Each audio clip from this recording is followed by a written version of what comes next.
Hello everybody, welcome to my channel. I'm Daniel. Today we will write a program that displays the time on our page. Here you can see it. Okay, let's go and build this one. I am in Visual Studio Code Editor. I have three files: index.html, style.css and app.js. And first we'll write HTML. Go to index.html. Here exclamation mark and hit enter. And change title. Now link style file and link Javascript file.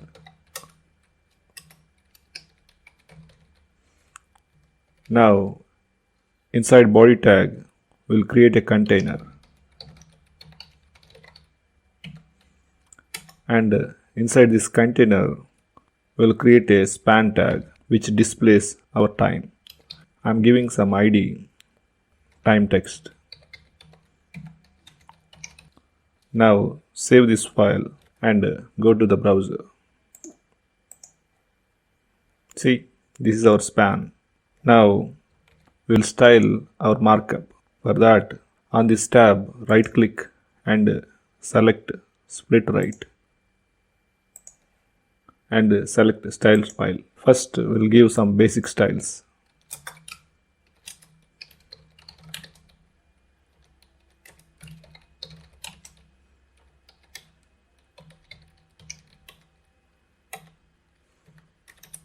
Now we'll style our container.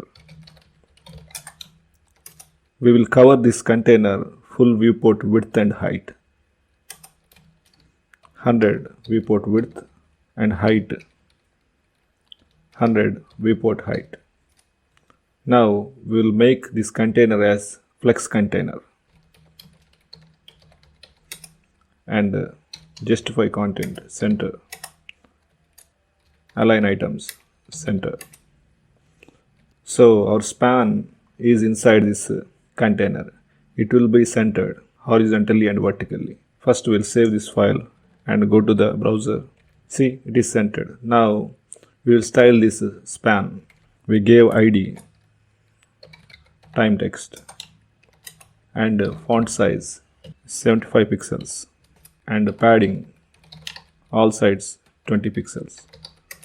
Background color black and color of the text white. Save this one and go to the browser. See, here we will display time from JavaScript. Now select the JavaScript file and I want to close this file window. For that, Ctrl B. Here first we will access our time text. Now we will use JavaScript method called setInterval. Here first argument is a callback method and the second argument is interval time in milliseconds. Now we should give the time in milliseconds. Okay, 1000 milliseconds is a second. Here this setInterval method will call this callback method after each interval time, in our case after each second, and inside this callback method whatever we write that will be executed after each second.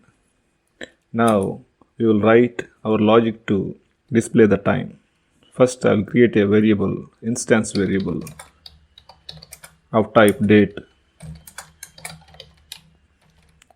It has many methods and properties which are really useful to display date. Now we will access our time text dot text content. Here I am using backticks. Okay, these are not single quotes, these are backticks, because inside backticks we can insert expressions and strings also, but in single quotes and double quotes we can't insert expressions. That's why I'm using backticks. Okay, now to insert any expression, use $, open curly brace and close curly brace, and here you write an expression. Here I'm writing date dot get hours is a method and colon, and again write an expression inside this curly brace. This time get minutes and colon, again expression, get seconds. Here I missed parentheses, I'm sorry about that. Okay, these are methods of data object. Save this one. Here what happens, this setInterval method will call this callback method after each second. Save this file and go to the browser. See, and that's it for today. I hope you like it, and please consider subscribing to my channel.